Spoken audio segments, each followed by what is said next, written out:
Hi friends, welcome to Rojas Cooking. இன்னைக்கு நம்ம சேனல்ல ரொம்பவே சூப்பரான ஒரு cream cake, chocolate cake recipe தான் பார்க்க போறோம். இந்த cream செய்யறதுக்கு வந்து நம்மளுக்கு whipping cream, egg, butter இப்படி எதுவுமே தேவையில்லை. ரொம்பவே ஈஸியாக செஞ்சிடலாம். வாங்க இந்த கேக் எப்படி செய்கிறதுன்னு பார்க்கலாம். ஃபஸ்ட்டு வந்து கேக் செய்கிறதுக்கு டின் ரெடி பண்ணிடலாம். கேக் டின் அப்படி இல்லைன்னா ஏதாவது ஒரு பாத்திரம் வந்து எடுத்துக்கோங்க. டிஃபன் பாக்ஸ் கூட எடுத்துக்கலாம். எடுத்துட்டு அதில் வந்து எண்ணெய் அப்ளை பண்ணிவிட்டு ஒரு பட்டர் பேப்பர் அப்படி இல்லைனாக்கி A4 ஷீட் பேப்பர் சேர்த்துக்கோங்க. நான் வந்து A4 ஷீட் பேப்பர் தான் சேர்த்துருக்கேன். சேர்த்துட்டு அதுலேயும் லைட்டாக எண்ணெய் அப்ளை பண்ணிவிட்டு இதை எடுத்து தனியாக வச்சிடலாம். அடுத்தால வந்து கேக் பேட்டர் மிக்ஸ் பண்ணுறதுக்கு ஒரு பாத்திரம் எடுத்துக்கோங்க. அதில் 1/2 கப் அளவுக்கு பவுடர் பண்ண சுகர் வந்து நான் சேர்த்துருக்கேன். அது கூடாலேயே ஒரு 1/4 கப் அளவுக்கு தயிர் சேர்த்துக்கலாம். இது வந்து 4 டேபிள் ஸ்பூன் அளவுக்கு இருக்கும். அதுக்கப்புறமா எண்ணெய் வந்து ஒரு 2 டேபிள் ஸ்பூன் அளவுக்கு சேர்த்துருக்கேன். எண்ணெய்க்கு பதிலாக நீங்கள் மெல்ட் பண்ண பட்டர் கூட சேர்த்துக்கலாம். இது எல்லாத்தையும் சேர்த்து நல்லா மிக்ஸ் பண்ணிடலாம். அந்த சுகர், தயிர், எண்ணெய் எல்லாமே நல்லா கலந்து சுகர் வந்து நல்லா கரைஞ்சி வரணும். அந்த அளவுக்கு மிக்ஸ் பண்ணிக்கோங்க. அதுக்கப்புறமா இதில் வந்து ஒரு சல்லடை வச்சிடலாம். சல்லடை வச்சுட்டு இதில் 3/4 கப் அளவுக்கு கோதுமை மாவு நான் சேர்த்துக்கிறேன்.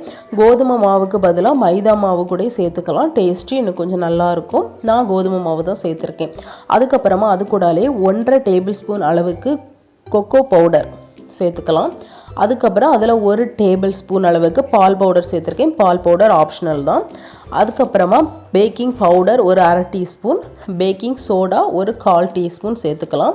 கடைசியாக ஒரு வெண்ணிலா பவுடர், அது வந்து ஒரு டீஸ்பூன் சேர்த்துருக்கேன். வெண்ணிலா பவுடர் இல்லைன்னா எசன்ஸ் கூட நீங்கள் கடைசியாக ஒரு டீஸ்பூன் சேர்த்துக்கலாம். சேர்த்துட்டு எல்லாத்தையும் நல்லா சலிச்சு எடுத்துக்கலாம். சலிச்சு எடுத்ததுக்கப்புறமா இதை வந்து நல்லா மிக்ஸ் பண்ணிக்கோங்க. ஸ்லோவாக மிக்ஸ் பண்ணுங்கள். அந்த கட்டி வந்து நம்மளுக்கு கரைஞ்சா போதும். அந்த அளவுக்கு நீங்கள் மிக்ஸ் பண்ணால் போதும். மிக்ஸ் பண்ணும்போதே அதில் வந்து 1/2 கப் அளவுக்கு நார்மல் ரூம் டெம்பரேச்சரில் இருக்கிற பால் வந்து 1/2 கப் சேர்த்துக்கிறேன். கொஞ்சம் கொஞ்சமாக பாலை சேர்த்து மிக்ஸ் பண்ணுங்கள். அந்த கட்டி எல்லாமே கரையிற வரை மட்டும் நம்ம வந்து இதை மிக்ஸ் பண்ணால் போதும். ஓவராக மிக்ஸ் பண்ண வேண்டாம். நீங்கள் ஓவராக மிக்ஸ் பண்ணிங்கன்னாக்கி கேக் வந்து ஹார்ட் ஆயிரும். அதனால் கட்டி போகிறது வரை மிக்ஸ் பண்ணால் போதும். நிறைய மிக்ஸ் பண்ணாதீங்க. இப்போ வந்து பேட்டர் ரெடி ஆகிடுச்சு. இதை வந்து நம்ம ரெடி பண்ணி வச்சுருந்தா அந்த கேக் டின்னில் வந்து நம்ம சேர்த்துக்கலாம். ரொம்ப ஈஸியாக செஞ்சிடலாம். நம்ம அந்த கேக் செய்கிறதுக்குமே முட்டைலாம் எதுவுமே யூஸ் பண்ணலை. ரொம்ப சூப்பராக இருக்கும். கோதுமை மாவு வச்சு தான் செஞ்சுருக்கோம்.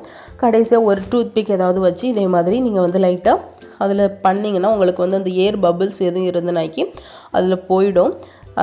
அப்படி இதே மாதிரி குச்சியை வச்சு லைட்டாக பண்ணிவிட்டு லைட்டாக ஒரு 2-3 தடவை டேப் பண்ணிங்கன்னா உங்களுக்கு ஏர் பபிள்ஸ் இருந்ததுன்னா போயிடும். இன்றைக்கி கடாயில் செய்கிறதுக்காக கடாயை வந்து 5 மினிட்ஸ் ப்ரீஹீட் பண்ணியிருக்கேன். சூடானதுக்கு அப்புறமா இதில் வந்து நம்ம கேக் பேட்டர் எடுத்து வச்சிடலாம்.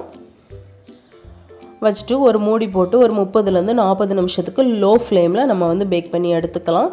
இப்போ 40 நிமிஷம் ஆயிடுச்சு. ஒரு கத்தி ஏதாவது உள்ளே விட்டு பாருங்கள். ஒட்டாமல் வந்துச்சுன்னா கேக் ரெடி ஆகிடுச்சுன்னு அர்த்தம். எனக்கு இப்போ கேக் ரெடி ஆகிடுச்சு. நான் இதை வந்து வெளியில் எடுத்து ஆற வச்சுக்கிறேன். நல்லா ஆறட்டும், ஃபுல்லாகவே ஆறிடட்டும். அதுக்கப்புறமா நம்ம வந்து இதில் க்ரீம் வைக்கலாம். க்ரீமுக்கு வந்து நான் ரெடி பண்ணிக்கிறேன். அதுக்கு வந்து நான் ஒரு மிக்சர் ஜாரில் 1 கப் அளவுக்கு வறுத்த நிலக்கடலை சேர்த்துருக்கேன். அது கூடால 1/4 கப் அளவுக்கு பொடிச்ச சர்க்கரை, பவுடர் சுகர் வந்து ஒரு 4 டேபிள் ஸ்பூன் அளவுக்கு சேர்த்துருக்கேன். அது கூடாலே ஒரு 2 டீஸ்பூன் அளவுக்கு கொக்கோ பவுடர் சேர்த்துருக்கேன். இது எல்லாத்தையுமே நல்லா அரைச்சி எடுத்துகிட்டு வந்துடலாம்.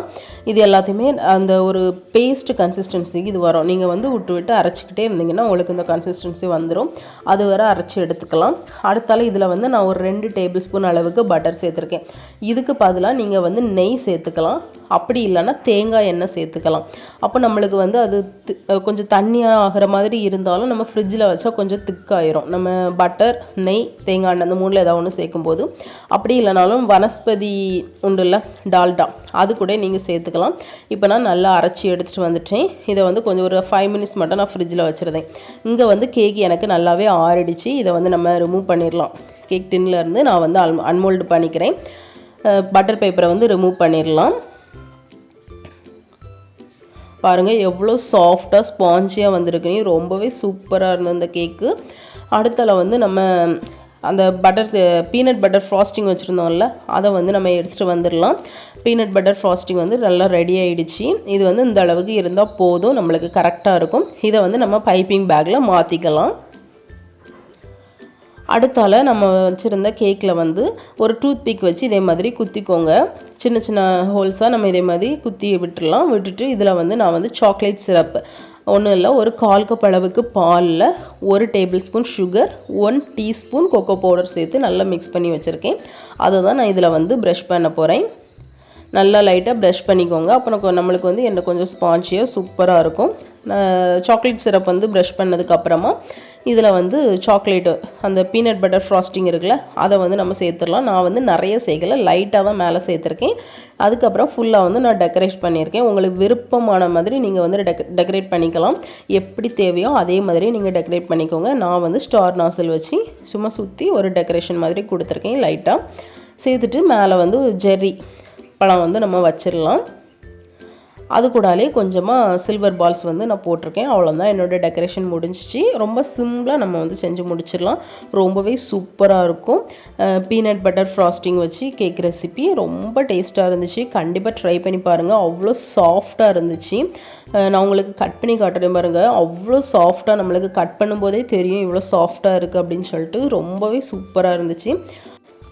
அவ்வளோதான் ஃப்ரெண்ட்ஸ், நம்மளோட சூப்பரான கேக்கு சாக்லேட் கேக் வந்து பீனட் பட்டர் ஃப்ராஸ்டிங் வச்சு ரொம்ப சூப்பராக ஸ்பான்ச்சியாக ரொம்ப டேஸ்ட்டாக ரெடி ஆகிடுச்சு. கண்டிப்பாக நீங்களும் இதே மாதிரி ட்ரை பண்ணி பாருங்கள். இந்த வீடியோ உங்களுக்கு பிடிச்சிருக்குன்னு நம்புகிறேன். பிடிச்சிருந்தனா லைக் பண்ணுங்கள், ஷேர் பண்ணுங்கள், சப்ஸ்கிரைப் பண்ணுங்கள். இன்னொரு புது வீடியோவில் உங்களை மீட் பண்ணுறேன். பாய்.